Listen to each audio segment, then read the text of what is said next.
Hi, writers. So today is your big day. You're going to take all of the skills that you've been working on for the past few weeks when you were practicing writing multiple speeches already, and you took the time to get your organizers ready for this big day.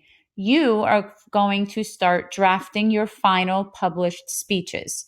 Now, I just want to review with you some things that you need to remember to do as you write. And I also want to remind you of how to start your speech and also how to end your speech. We need to work on introductions and conclusions. And you can do that all as you write your draft today. Okay, so this is just a reminder of techniques that all opinion writers use. We need to remember to give our big, bold opinion. We need to remember to list our reasons. We need to remember to address our audience, my friends. Speak to them directly. Remember those sentence starters that I've been giving you all along. Speak to your audience, okay? Address them with words like maybe you should, you might be saying, you might be thinking, okay? Speak to them. Give your evidence to support your reasons through quotes, through examples, through personal stories. We did this work already. Now you're putting it together. Okay, my friends? And finally, do not forget to use your transition words. Your transition words are important to help you connect all of your great ideas. Words like my first reason, next reason, my last reason, you might want to try. Those are all transitions that you can be using in your writing. Now, my friends, we don't want to just start by just writing. We want to include an introduction. We want to hook our readers in, grab their attention, and get them to want to read on in our speeches and listen. Okay, so there are different ways that we can do this, and they're very similar to the introductions we've already tried in other genres this year. We can ask our audience a question. We can explain why the topic matters. We can tell a surprising fact. Maybe there's something surprising that you learned about through your research. Or you can give some background information. Now, Ms. Fakuri took an example from a student who already wrote about a topic about littering. And I'm using their example of an introduction to show you how someone your age can do the same thing.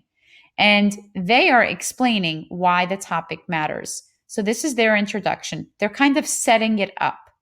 Imagine a world with littering. Imagine walking out of your front door, looking all around, looking all you see is black smoke, gray sky, and piles of garbage. You walk down your front steps, shoving through piles and piles of garbage. Imagine waking up in the morning and never seeing a blue sky, or walking outside and never smelling that sweet smell of spring. Doesn't that just seem wrong? So stop littering today. This is a beautiful introduction, my friends, because it sets the readers up to imagine a world with littering. So they're having their readers think about the problem and trying to envision, if that problem continues, what their world would look like. And at the very end, they included their thesis statement. They included their belief that littering needs to stop. This is a great way to introduce your speech. And then this person can just move on to their three reasons. And the next paragraph would be the first reason why we should stop littering is, and then giving that reason plus some examples. All right, my friends. So that is an introduction. Now I'm going to show you how you can also work on the conclusion. Now, my friends, for the conclusion, one mistake that many writers do is they just end after their last reason. We do not want to do that as a writer in our speeches. Okay, there are some strategies you can try as you are ending your essay, okay, your speech. How could you do that? Well, there's 4 different ways that you can try. You don't have to do all 4, but these are 4 different ways that you can try to end your speech. One, you can simply restate your opinion. So if I'm talking about littering, I can simply just say, littering is not good for the environment. That's it. Okay. I can summarize my big ideas. Maybe I can retell the 3 big reasons why littering is not good for the environment. I can call my readers, my audience, to action. Okay? Please stop littering. It does not help our environment. Or another way is I can give a positive or negative scenario for the future, kind of like the way I started, that whole imagine. So you can paint that picture of imagine a world with beautiful flowers if you want to do it in a positive way. Beautiful flowers and fresh air and clear skies. That is all because you are not littering, right? So, or you can try a negative scenario, the same way that we started. Now, if you notice here on the post-its that Miss Fakori has on this, it's just giving different examples of responses that kids wrote about in the past. Okay. But really, the 4 ways for you to try to end your writing is just what is on the top of each post it: restating your opinion, summarizing your big reasons, calling your audience to action, or giving a positive or negative scenario. Now, Miss Fakori tried herself by calling. I tried this strategy for the littering topic. Okay. So, calling my readers to action. We can all help our environment. You can pick up garbage that you drop, and you can also ask others to do the same. So, I'm giving them a solution. I'm telling them what they could be doing. I'm reminding them of it. Spread awareness. I'm telling them what to do. I'm giving them that action to try. Spread awareness, meaning tell others that littering is a problem. That's making people aware. Spread awareness and tell others why it matters. Please, let's all do our part and stop littering now. So, that, my friends, is one way that I can end my speech. Now, I want to show you just some reminders of what you need to do as you are writing your speech. All right, my friends, you're almost there. Okay, my friends, so as you get ready to write your draft today, these tips are included on the slide for you. Please remember, Ms. Fakori now showed you how to do your introduction. So please remember to hook your reader with an introduction. That's the first thing you're going to start writing today. Okay? Then, as you're writing, remember that you need to address your audience directly. Speak to them. Use words like you. Use words like you might think, or I bet you never thought of. So speak to your audience. State the exact thesis statement. Remember, you believe in this. This is something that matters to you. So be brave and be bold in how you speak to your audience. Okay? Include your 3 solid reasons from your organizer. You already did this work. And when you're including each reason needs an example, a fact, or a mini story.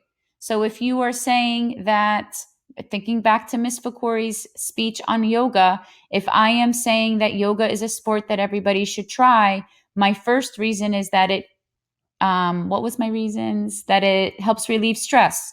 So I might say the first reason everyone should start trying yoga is because it helps you de-stress.